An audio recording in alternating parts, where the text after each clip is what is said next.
किसान भाइयों नमस्कार। कार्यक्रम कृषि दर्शन के आज के अंक में आप सभी का स्वागत है।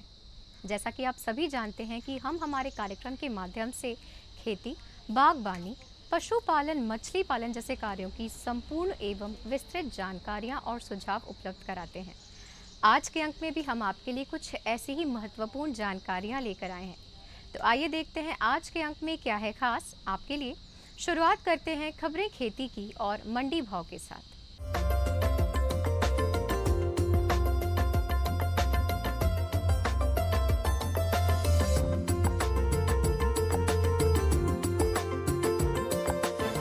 नमस्कार किसान भाइयों, खबरें खेती में आपका स्वागत है। आइए नजर डालते हैं आज की खास खबरों पर। मई अंत तक केरल पहुंचेगा मानसून, समर्थन मूल्य पर गेहूं की खरीदी, फसलों में पोषक तत्वों की कमी, कद्दू वर्गीय सब्जियों में मक्खी की रोकथाम और जल संरक्षण सबसे बड़ी आवश्यकता। सरकार ने जानकारी दी है कि केरल में मानसून मई के अंत या जून के शुरुआत में दस्तक देगा। देश के अधिकतर हिस्सों में सूखा और पानी की किल्लत के कारण ये खबर लोगों को कुछ राहत दे सकती है। विज्ञान एवं तकनीकी मंत्री हर्षवर्धन ने लोकसभा में प्रश्नकाल के दौरान कहा कि मई अंत या जून के शुरुआत में मानसून के दक्षिण केरल में दस्तक देने की संभावना है। उन्होंने कहा कि पिछले 10 साल 2005 से 2014 में मौसम विभाग का केरल में मानसून आने का पूर्वानुमान सटीक रहा है। भारतीय मौसम विभाग और कुछ अन्य संस्थाओं के मुताबिक इस साल सामान्य या सामान्य से अधिक बारिश होने की संभावना है। प्रदेश में समर्थन मूल्य पर अब तक 36,45,000 मीट्रिक टन गेहूं की खरीदी की जा चुकी है। राज्य में समर्थन मूल्य पर गेहूं खरीदी का कार्य 16 मार्च से शुरू हुआ था। इस वर्ष 1525 रुपये प्रति क्विंटल के भाव पर गेहूं की खरीदी की जा रही है। प्रदेश में गेहूं खरीदी के लिए 3,000 केंद्र बनाए गए हैं। प्रदेश में संभागवार खरीदी में इंदौर में 2,61,000, उज्जैन में 4,40,000, भोपाल में 11,45,000, नर्मदापुरम में 8,50,000, सागर में 2,15,000, जबलपुर में 4,18,000 और ग्वालियर में 1,63,000 मीट्रिक टन गेहूं की खरीदी की गई है। फसलों में पोषक तत्व की कमी को सुधारने में बहुत से कारकों पर विचार करना होता है, जैसे कि दिए गए मृदा परिस्थिति में गतिशील तत्व, उसकी उपलब्धता, कीमत और लाभ का अनुपात। अगर गतिशील तत्व के रूप में नाइट्रोजन की कमी होती है तो इसकी पूर्ति सही मात्रा में नाइट्रोजन खाद को टॉप ड्रेसिंग के रूप में छिड़काव करके की जा सकती है।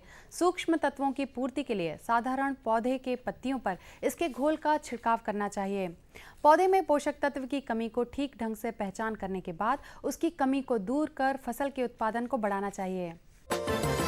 कद्दू वर्गीय सब्जियों जैसे कद्दू, लौकी, करेला, गिलकी, परवल, ककड़ी इत्यादि में मक्खी से अत्यधिक नुकसान होता है।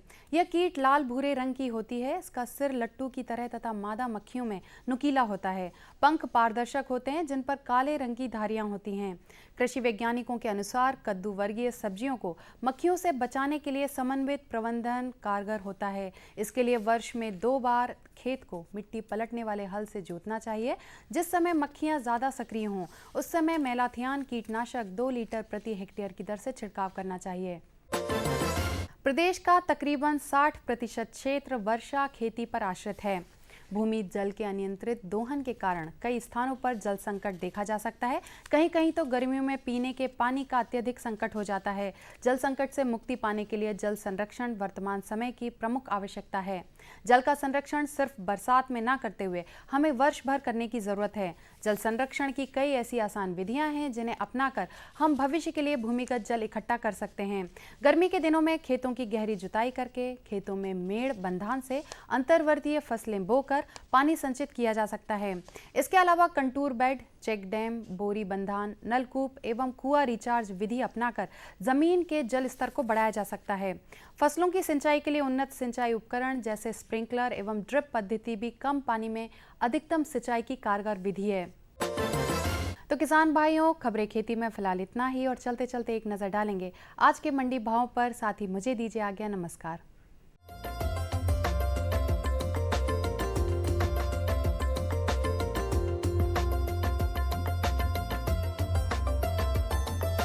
सबसे पहले बात करेंगे सोयाबीन उपज के मंडी भाव की। आगर में सोयाबीन का न्यूनतम भाव रहा 3,000 रुपये प्रति क्विंटल और अधिकतम भाव रहा 3,980 रुपये प्रति क्विंटल। सिवनी में न्यूनतम भाव रहा 2,700 रुपए प्रति क्विंटल और अधिकतम भाव रहा 3,300 रुपए प्रति क्विंटल। सारंगपुर में जहां न्यूनतम भाव रहा 2,700 रुपए प्रति क्विंटल, वहीं अधिकतम भाव रहा 3,640 रुपए प्रति क्विंटल। राजगढ़ में न्यूनतम भाव रहा 3,680 रुपए प्रति क्विंटल, वहीं अधिकतम भाव रहा 3,941 रुपए प्रति क्विंटल। अब बात करेंगे मक्का उपज के मंडी भाव की। नीमच में मक्का का न्यूनतम भाव रहा 1,100 रुपए प्रति क्विंटल और अधिकतम भाव रहा 1,391 रुपए प्रति क्विंटल। बीकनगांव में न्यूनतम भाव रहा 1,028 रुपए प्रति क्विंटल, वहीं अधिकतम भाव रहा 1,585 रुपए प्रति क्विंटल। बैतूल में मक्का का न्यूनतम भाव रहा 1,253 रुपए प्रति क्विंटल और अधिकतम भाव रहा 1,295 रुपए प्रति क्विंटल। खरगोन में जहां न्यूनतम भाव रहा 925 रुपए प्रति क्विंटल, वहीं अधिकतम भाव रहा 1,612 रुपए प्रति क्विंटल। अब बात करेंगे गेहूं उपज के मंडी भाव की। उदयपुरा में न्यूनतम भाव रहा 1,530 रुपए प्रति क्विंटल, वहीं अधिकतम भाव रहा 1,580 रुपए प्रति क्विंटल। ताल में गेहूं का न्यूनतम भाव रहा 1,516 रुपए प्रति क्विंटल और अधिकतम भाव रहा 1,744 रुपए प्रति क्विंटल। सिंगरौली में न्यूनतम भाव रहा 1,525 रुपए प्रति क्विंटल और अधिकतम भाव रहा 1,550 रुपए प्रति क्विंटल। सेंधवा में गेहूं का न्यूनतम भाव रहा 1,530 रुपए प्रति क्विंटल और अधिकतम भाव रहा 1,550 रुपए प्रति क्विंटल।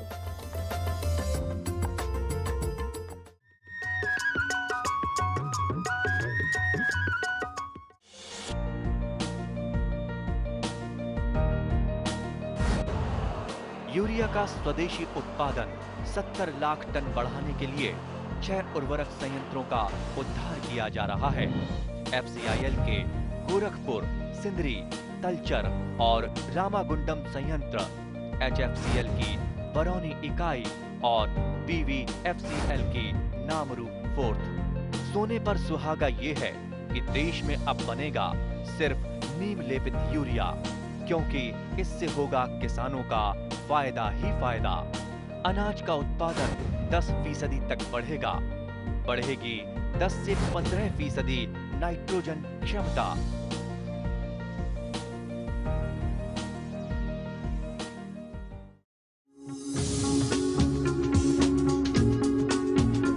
कश्मीर से केरल, अरुणाचल से गुजरात, कहानी जिंदगी की हो या खेती की हो बात, देश के हर रंग की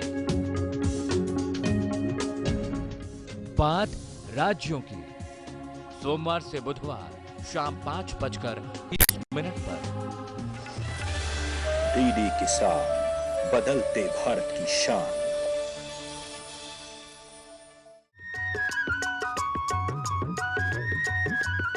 किसान भाइयों, यदि आप परंपरागत खेती के साथ साथ उद्यानिकी के क्षेत्र से जुड़ते हैं तो लगभग 3 गुना मुनाफा कमा सकते हैं। इस समय उद्यानिकी में कौन कौन से सामायिक कार्य किए जाने चाहिए, आइए जानते हैं हमारे विशेषज्ञ से। हमारे विशेषज्ञ हैं उद्यानिकी विशेषज्ञ SA अली। जो किसान भाई उद्यान लगाना चाहते हैं तो उनके लिए सबसे अच्छा समय अभी गर्मी का चल रहा है। जैसे कोई किसान भाई आम लगाना चाहता है, कोई अमरूद लगाना चाहता है, कोई नींबू लगाना चाहता है, कोई संतरा लगाना चाहता है, कोई बेर लगा सकता है। तो उसके लिए किसान भाई ये ध्यान रखेंगे, उसके सबसे पहले उसकी रूपरेखा तैयार करेंगे, हम यहाँ कहाँ पर इसको लगाना है। तो लगाने से पहले रूपरेखा के लिए होगा उसका, जैसे आम का पौधा लगा रहा है तो आम के पौधे में पौधे से पौधे की दूरी और कतार से कतार की दूरी एक निश्चित रखी जाती है। और एक जैसे उन्नत जाति हमारी दशहरी जो ज़्यादातर लोग पसंद करते हैं, लंगड़ा पसंद करते हैं, तो उसके लिए आप एक जो प्लांट लगाएंगे वो कम से कम 10 मीटर की दूरी पर कतार से कतार और 10 ही मीटर पौधे से पौधे की दूरी पर गड्ढा बनाया जाता है। कम से कम 100 गड्ढे 1 हेक्टेयर फसल के लिए पर्याप्त होते हैं। और गड्ढा जो बनाने की प्रक्रिया है वो अभी गर्मी में शुरू की जाती है। तो एक गड्ढे का जो साइज़ है वो कम से कम 1 मीटर चौड़ा, 1 मीटर गहरा और 1 मीटर ऊंचा रखना चाहिए।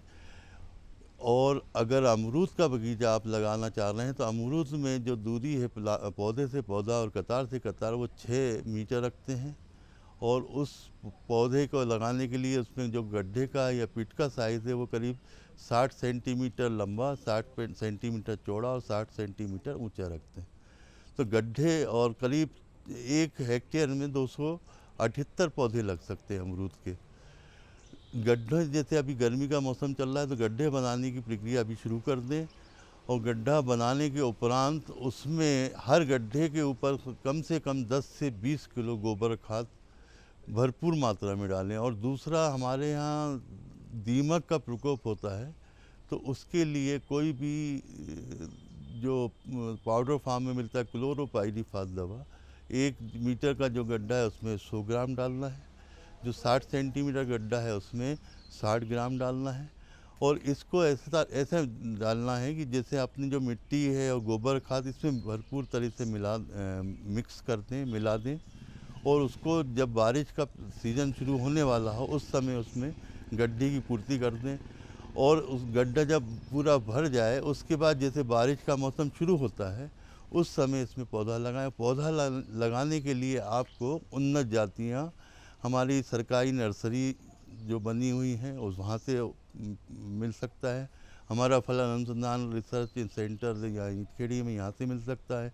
हमारे विश्वविद्यालय के KVK के सेंटर हैं वहाँ मिल सकते हैं।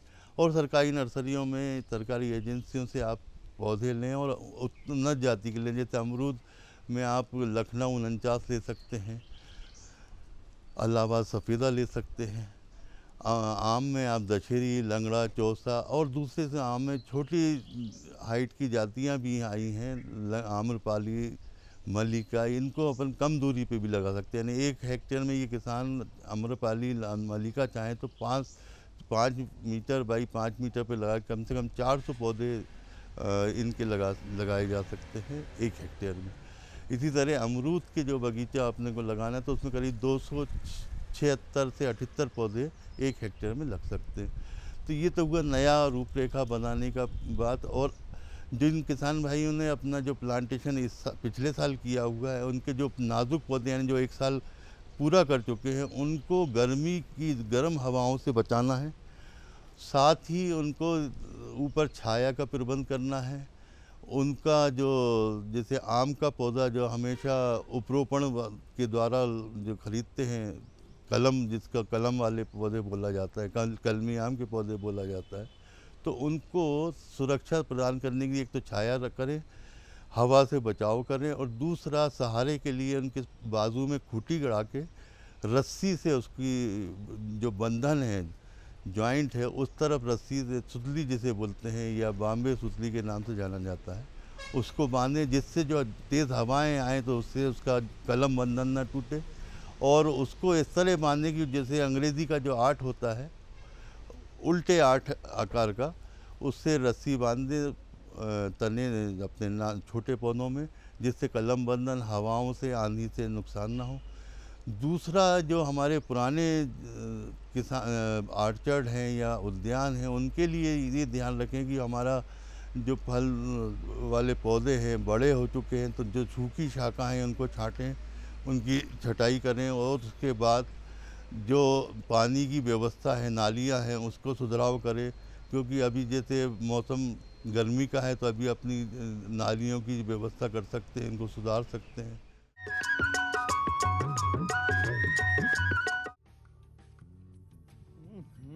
सब्जी में मसाला ज्यादा है। कितनी बार कहा है कि जितनी जरूरत हो बस उतना ही डाला करो। अरे मुझसे तो ऐसा कभी कभार होता है। और तुम जो हमेशा खेत में अनाप शनाप कीटनाशक डालते हो, उसका क्या? ठीक ही तो कह रही है बहू। देख, खेत में उतनी ही दवा डाल जितनी जरूरत हो। याद रखो, कीटनाशक जहरीले होते हैं।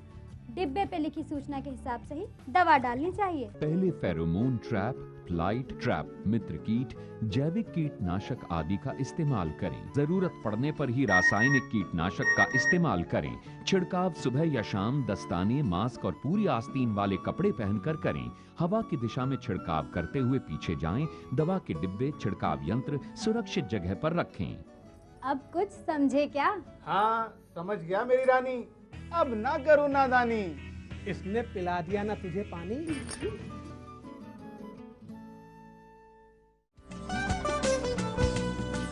कौन कौन सी हैं सरकारी योजनाएं, कैसे उठाएं इनका लाभ, जानिए अपने गांव का हाल।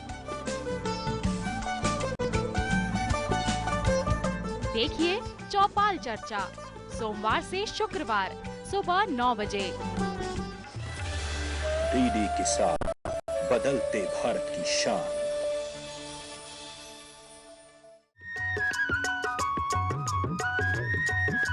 किसान भाइयों कहते हैं कि यदि सच्ची लगन और मेहनत से कार्य किया जाए तो सफलता अवश्य ही आपके कदम चूमती है। तो आइए इनसे मिलते हैं और जानते हैं इनकी सफलता की कहानी इन्हीं की जुबानी।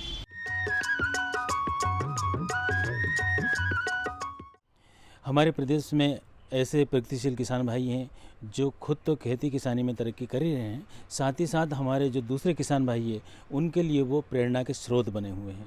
ऐसे ही एक बहुत ही यूँ कहे कि बहुत ही सफल किसान भाई है, प्रगतिशील किसान भाई है श्री जगन्नाथ पटेल जी, जो खंडवा ज़िले में रहते हैं और वहाँ पर अपनी खेती से किसानी करते हैं।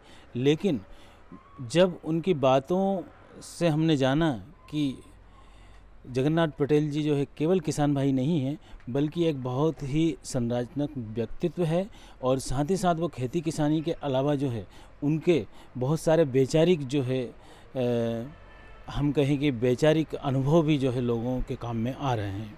जगन्नाथ पटेल जी, आपका बहुत बहुत हम स्वागत करते हैं हमारे कार्यक्रम में। नमस्कार, धन्यवाद।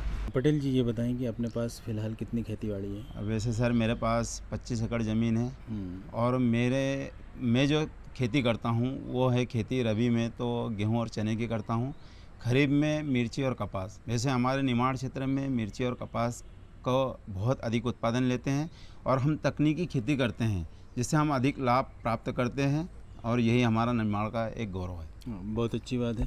अच्छा पटेल जी, ये बताएं कि जब आप तकनीकी खेती करते हैं तो इसमें काफ़ी कुछ पढ़ाई लिखाई की भी ज़रूरत होती है, तो आप कहाँ तक आपने पढ़ाई की? वैसे सर मेरी पढ़ाई है एम.कॉम, मैंने 91 में एम.कॉम की है, और मेरा शुरू से ही एक उद्देश्य था कि मैं पढ़ लिख कर ऐसी खेती करूं कि एक गीतकार ने गीत लिखा है कि श्री रामचंद्र कह गए सिया से ऐसा कलयुग आएगा, हंस चुभेगा दाना तिनका कौवा मोती खाए। ये गीत लागू ना हो इसलिए मैं खेती कर रहा हूँ, और मैं अपने अन्य किसान भाइयों को, युवाओं को भी यही जागरूक देगा कि किसान हर किसी किसान है और किसान से ही मानवता और अपना प्रदेश चल रहा है। तो अच्छी तकनीकी खेती करें, यही मेरा एक उद्देश्य है। बहुत अच्छी बात है। अच्छा पटेल साहब, ये बताएं कि जब तकनीक की बात आती है, खेती किसानी में तकनीक अपनाने की बात आती है, लागत को कम करना है, उत्पादन बढ़ाना है, तो अभी हम जो है कहाँ हैं? हमारे जो प्रदेश के किसान भाई जो है किस तरह से तकनीक में आगे बढ़ रहे हैं? यहाँ पे बस यही कहना चाहूँगा कि अभी हमारी सरकारें किसानों पर बहुत फोकस कर रही है।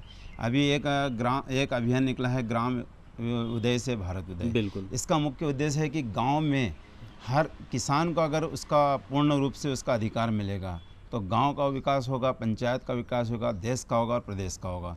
तो इस ग्राम जो अभियान चल रहा है ग्राम उदय से भारत उदय अभियान, इसमें सरकार किसानों के तक मतलब अपने कृषि वैज्ञानिकों को भेज रही है, किसको क्या पात्रता मिलना चाहिए, वो उसका हक उसे मिलना चाहिए, ये सारी चीज़ें उसमें हैं।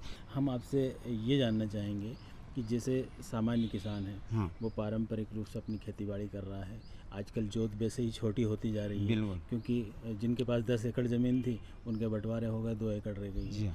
तो ऐसा क्या तरीका अपनाया जाए कि छोटी जोत में भी जो है भरपूर उत्पादन निकाल सकें? यहाँ पे मैं अपने किसान भाइयों को इतना ही कहना चाहूँगा कि कम लागत में अधिक उत्पादन कैसा लें। उसके लिए सर्वप्रथम तो वो पहले तो अपनी मिट्टी की जांच करवाएं। बहुत बढ़िया। मिट्टी की जांच के बाद में गहरी जुताई करवाएं। साथ ही साथ जब बीज बोए तो उसका बीजोपचार करें। बीजोपचार के बाद में सिंचाई के साधन अगर अपने पास प्राप्त भले हो, पर आप ड्रिप सिस्टम से अगर कभी सिंचाई करेंगे तो आप अधिक उत्पादन ले पाएंगे, और पानी जो जल का जो संकट है वो संकट से भी हम बच जाएंगे, और वो जल हमारी ज़मीन में और गहरा रहेगा। तो ऐसे में क्या है कि हम अगर सारी चीज़ों का विशेष ध्यान रखेंगे और मैं किसान भाई से ये कहना चाहूँगा कि जैसे कोई रासायनिक खाद का ज़्यादा उपयोग कर रहे हैं तो आप रासायनिक खाद का उपयोग कम करें, क्योंकि रासायनिक खाद का उपयोग ज़्यादा करने से हमारी धरती में जो मिट्टी में वो हार्ड होती जा रही है और उसमें जो बारिश का पानी क्षमता करने की मतलब जो ग्रहण क्षमता करने की जो स्थिति वो नष्ट होती जा रही है। तो ऐसे में क्या है कि हम जैविक खाद का भी उपयोग करें। तो जैविक खाद के लिए हमें जैसे पशुपालन करना ज़रूरी है, तो पशुपालन में हमें बहुत से फ़ायदे हैं। जैसे पशुपालन में हमको अच्छी नस्ल के पशु मिल जाएंगे, दूध दही घर का मिल जाएगा, बिल्कुल। साथ ही साथ उसका जो मल मूत्र गोबर रहता है वो हमारे बायोगैस के रूप में काम आता है। उसका जो बायोगैस से जो सैलरी निकलती है वो जैविक खाद के रूप में काम में आती है। और साथ ही साथ हम जो गौमूत्र है उससे भी हम बीजोपचार करेंगे तो हमारे जो हम बीज को बो रहे हैं उसमें एक कीटों से लड़ने की क्षमता बढ़ जाएगी। आपके क्षेत्र में ज़्यादातर जो है कौन कौन सी फसलें होती हैं? वैसे मतलब खरीफ में कपास और मिर्ची, मूंगफली, सोयाबीन, रबी में गेहूं, चने, मसूर, और जायज़ में हम मूंग, उड़द और मूंगफली की भी लेते हैं। और इन सभी का उत्पादन, क्योंकि हमारे यहाँ नर्मदा से सिंचाई होती है, हमारे पास माँ नर्मदा का बहता कलकल पानी हमको मिल रहा है, तो हम अच्छी तकनीकी से खेती कर रहे हैं। और हम तो यही कहना चाहेंगे कि ऊपर वाला केवल किसान के अनुरूप मौसम दे दे, फसल के अनुरूप भाव दे दे, तो किसान को कोई भी हरा नहीं सकता। बिल्कुल सही बात है, बस यही चीज़ चाहिए। काफ़ी जो है आपने महत्वपूर्ण बातें बताई है। और जगन्नाथ जी, हम तो ये चाहेंगे कि जिस तरह से आप जागरूकता के साथ खेती किसानी कर रहे हैं, आप आगे बढ़ रहे हैं, आपका परिवार आगे बढ़ रहा है, आपका गांव आगे बढ़ रहा है, और ये देश विकास में बहुत ही मतलब सकारात्मक चीज़ है। तो हर किसान को जो है आपकी बात को समझना चाहिए और इसी तरह से खेती किसानी करना चाहिए। आप यहाँ आए, आपने काफ़ी देर तक चर्चा की, आपका बहुत बहुत धन्यवाद। धन्यवाद। न रुकेगा तू, न झुकेगा तू, कमर कस और सीना तान ले, एक बात बस गांठ बांध ले, बदलाव की तान साध ले। हरियाली खेतों में झूमेगी, खुशियां तेरे कदम चूमेगी। कुछ सीख नया, कुछ सिखा तू, है फौलादी दिखा तू, कमर कस और सीना तान ले, एक बात बस गांठ बांध ले, बदलाव की तान साध ले।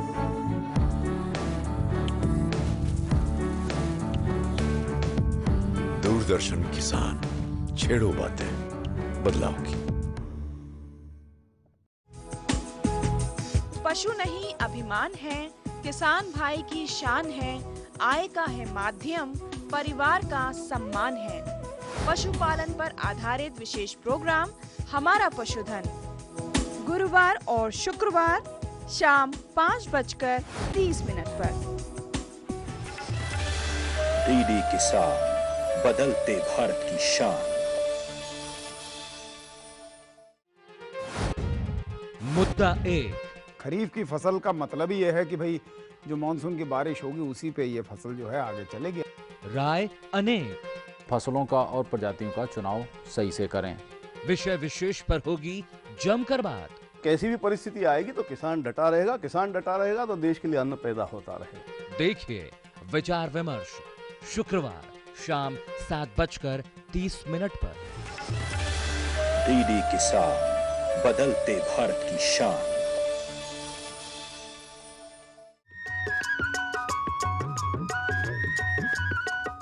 हमारे इस कार्यक्रम को और किसानोपयोगी बनाने के लिए आप अपने सुझाव हमें इस पते पर लिखकर भेज सकते हैं।